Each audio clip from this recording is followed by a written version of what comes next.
Sabihin natin kahit bihira yan gamitin, dapat yan change oil pa rin natin, mini maintenance pa rin natin yan. Okay? Although on the idea naman, pag ang kotse kasi hindi masyadong gamit, yung oil talaga niyan hindi talaga masyadong umiitim. Pero to protect your car, dapat change oil pa rin natin. Huwag natin, lalo na halimbawa tumakbo na siya ng di ba, sa sample lang nagkarga ka ng 5,000 ay ng mineral, tapos 5,000 kilometers.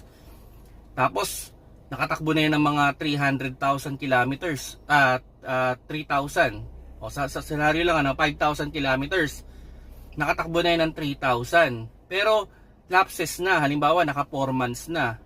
Wala, kailangan nyo talagang ipa-change oil pa rin yan. Kasi nga ang idea doon is para hindi naman magkaroon ng oil sludge. Kasi yan din yung problema ng mga sasakyan na bihira gamitin.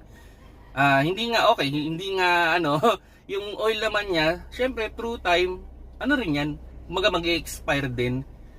Okay, kasi nga exposed din siya sa init, sa lamig, tapos eventually nagamit na siya, so may contamination na siya, then ititenga nyo ng sobrang tagal, pwede mag-oil sludge yan.